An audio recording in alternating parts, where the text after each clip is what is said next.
All right, welcome back everybody, Mike here, and today we're gonna be talking about what I feel are the 7 best first pistols. A couple things to bear in mind with this specific video is that these are gonna range in price from $650 and below, and they're also gonna range in sizes. So most of these that we're gonna talk about today are gonna come in like a full size, a compact, maybe even a micro or a slim line. So it's more of a video on that guess the best first pistol in a series kind of thing, right? And also bear in mind that these are gonna have some of people's favorites on them, and these are gonna be some that maybe you haven't heard of in a while. And to get it going here in no particular order, we're gonna talk about one of my personal favorites, and that is gonna be the Walther PDP. Now to me, the PDP series and some of the other stuff Walther makes have the best triggers probably out of the box in the striker fire game right now. They also have just a great feel in the hand. Everything from the texture, the grip design, the palm swells, the multiple back straps on there, just really lend this thing to a custom fit that just feels great all around. Now the controls on these pistols are great. Everything from the ambi slide stop slide release, the kind of thicker, nicer magazine release. I know I'm a huge fan of that. Helps me get the magazine exchanges done a little quicker. It does have a little bit of a bold look to it with those big serrations. Optic cut into that slide. It isn't like a plate system for your optics, but I kind of grew to like the look. The recoil on this is great. The durability, the reliability for me has been 100%. I know a lot of people out there are turning into big fans of the PDP. Now they do offer this in a full size, they offer it in a compact, and they offer it in an F model, which is kind of like a slim line for people with smaller hands and shorter fingers. And that's just great because it really opens up to a lot more people in the market than just having a singular size. Another great thing about the Walther is all of those slides for the regular PDP series, not the F, fit all of the different frames. So you can do some really cool stuff like flush comps, which I'll probably do some videos on in the future. And of course, lengthwise, you can get it in the full size with the threaded barrel, which is like a 5-inch, then you can go all the way down to a 3.5 in that F model. So price range here, you're looking about $650. Sometimes you can get them cheaper depending on the model and the size and all that stuff, but you're gonna be right in that price range. Again, and that's gonna be optics ready, pretty good sights out of the box, and just ready to roll. Next up on the list is gonna be the canik, like the TP9 or even the Mete series, because they are just offering a lot out in the market right now, and you are getting a ton of performance per dollar when it comes to just about all of the canik models. Me personally, I just picked up that new Mete MC9, and that's kind of akin to a Glock 43, 43X kind of size, that slimline. And I have to tell you, flat out phenomenal, especially at the price point. But even their larger ones, the Rival, the canik Mete full size, all of them have just been performance monsters out on the range, accuracy monsters out on the range, even shooting one-handed from like 75 yards and out distances like that. But they just seem to offer really good things with them. They have an optic system. Some of them are direct to slide, others are plate systems, so you kind of got to understand that. They have a really great trigger out of the box, and the reason for that is they pretty much stole Walther's trigger design and then kind of polished it up, cleaned it up a little bit. So the trigger, phenomenal right out of the box. Good grip texture, great options up on the controls, mag release, slide stop, slide release. Again, very Walther PDP looking controls on there. They're gonna have pick rails, they're gonna have front serrations, rear serrations, all that stuff is gonna be good to go on these things.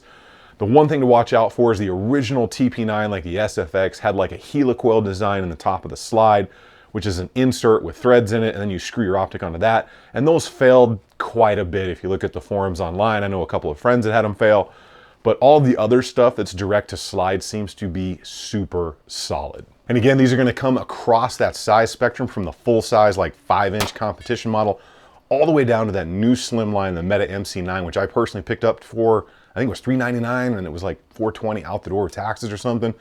And then the full size ones, you can still get sub 500 with like all the trimmings on them. So that's a phenomenal deal for the performance, which is why canik is such a good value for a first pistol. Okay, before we roll into the next one, on a serious note here, if you like this content, go ahead and subscribe to the channel, and then subscribe to all of the other gun channels that you watch, because we've been having some big victories lately with some of our freedoms coming back to us. So the more you subscribe to not only me, but other channels, the more the message gets out there, the more our voice is heard, and the more people we might turn in our favor. And it seems to be that is working right now, and that excites me. So make sure you not only subscribe here, but to everybody else. And if you think you're subscribed, just kind of double check that for me to make sure you still are, because YouTube's kind of weird.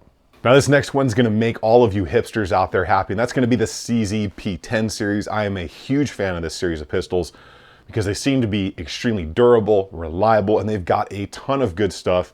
And right now, like mid 2023, they are selling at a really good price depending on the model you get. So with this, you're gonna get one of the better triggers when it comes to a striker fired rig right out of the box. They've got a size from full size, which is a monster, like a Glock 34 size, P10C, the compact, all the way down to the S model. You got good angles, good ergonomics. The texture's okay, it's not bad, could be better. Multiple back straps for you to change and kind of format to your grip, your hand. Optics ready is a plate system. Again, I've had zero issues with these as far as reliability, on durability, on every ammo type that I have run with it. And it seems to be they are getting a really good following in the aftermarket for parts and triggers, mag extensions, mag wells, a lot of stuff, even slide companies doing slide cuts out there. And when the aftermarket responds like that, you know the pistol's gonna stick around. There's also now a really good holster selection with the CZ and all of the rest of the pistols in this video, because holsters are important, because if you can't get a holster, you can't carry your pistol, right? But the CZ P10s just seem to run on the range. I like the recoil impulse. It's a low bore axis, very easy to control.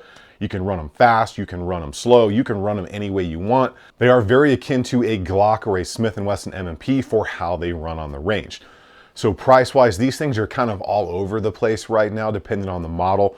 But I've seen them as low as $350 up to about $650 for the full-size optic-ready version with night sights that'll co-witness with your optic.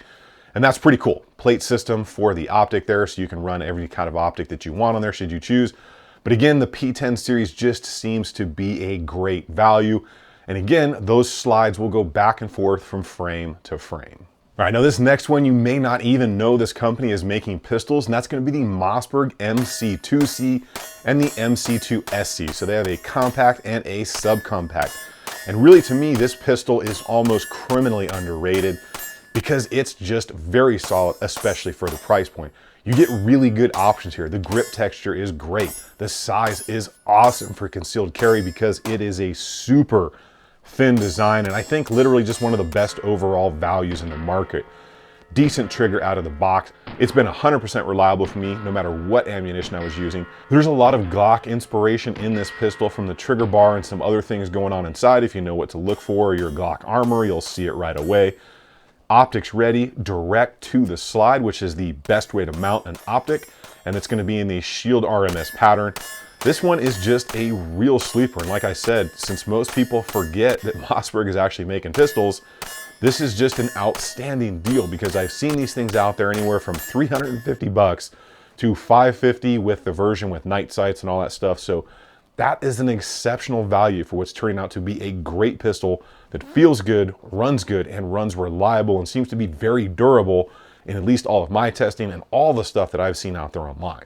Now next up, this should be no surprise for anybody, and this is going to be the M&P 2.0 or even the M&P 1.0.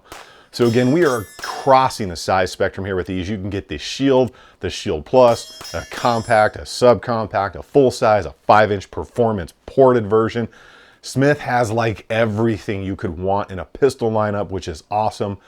But it's also one of the best bangs for the buck in performance, reliability, and proven durability out there in the world, with multiple agencies using the M&P series pistols out there. They are well proven. Now the average pricing on these things is going to be like $550 to $600 depending on model. To me, they have the best grip texture in the game. It's extremely aggressive without being abrasive. And now they have the flat trigger design on them, which is so much better than the old hinge design and pretty solid when it comes to striker fired triggers. The durability and reliability, like I said, is so proven at this point, with not only multiple agencies carrying them, but just all those good people out there carrying them concealed every single day. The angles and ergonomics here are great, very easy to run on the range. The slide serrations are okay. They're not the best, but they are workable. Again, the optics mounting system here is going to be a plate system, so you can run a ton of different optics, different back straps, so you can fit it to your hand. Lots of aftermarket support from triggers, slide cuts, holsters. There is just a ton of stuff out there. And all around, the M&P series of pistols is just great. Everything from the Shield to the Shield Plus, all the way through some of those Performance Center competition models.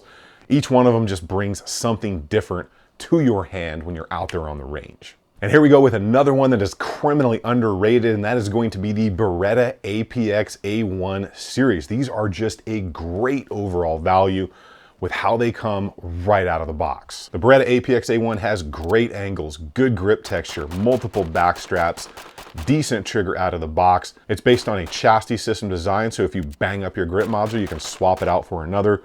The controls are super easy to use, very easy to reach, and just overall well done. They've got models from compact all the way up to a larger tactical threaded barrel version, but the price on these for the standard optics ready version is $499 as of filming this video, and that is an outstanding price point for what you're getting out of this APX A1 because Beretta knows how to make a pistol. They have supplied multiple militaries, law enforcement agencies over the decades, from the US military to different law enforcement agencies, from the M9 pistol and various other ones. So they know how to get things done.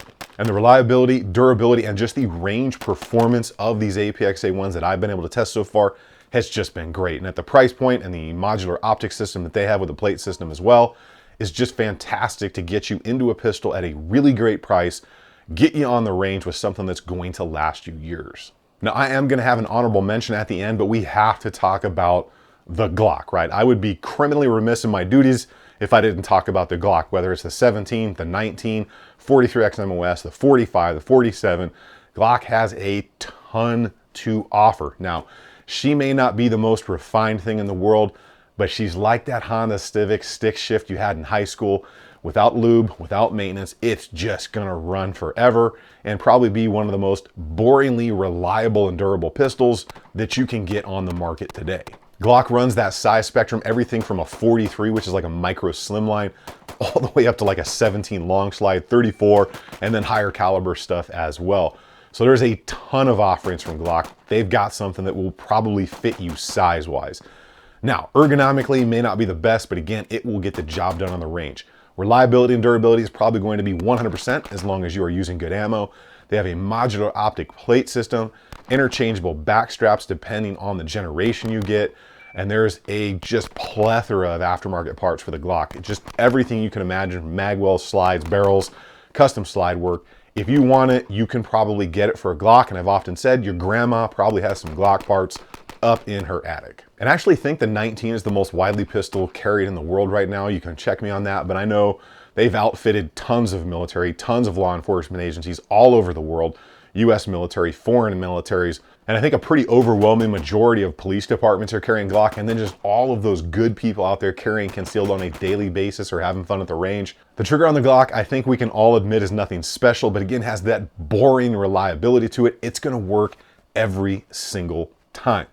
You have all of the offerings from the 43 to the 34 to the 17. And when it comes to the money on the Glock, depending on the model and the size and which version you get, you're looking at about $500 to $650 for like a Gen 5 MOS 17, which is going to give you a lot of really good stuff to get started with, plus just the buttload of aftermarket support out there. So overall, just an outstanding pistol for what it is. All right, now that honorable mention is going to be a good 1911 or 2011 pistol, because if you can run that thing like a boss, pretty much anything in the striker-fired game is gonna be vastly easy for you to run. Now, I know one of you out there has turned into the proverbial chimpanzee and begun lobbing feces at the walls because I left your pistol off. So your job is to tell me which one you would replace in my list with what and explain to me why. All right, make sure you guys like, share, subscribe. All that stuff is a huge help to the channel. Thank you to my Patreons. Keep doing it on the range. Remember, if you stay ready, you ain't got to get ready. Glock 2145, baby, big holes. I'll see you on the next one.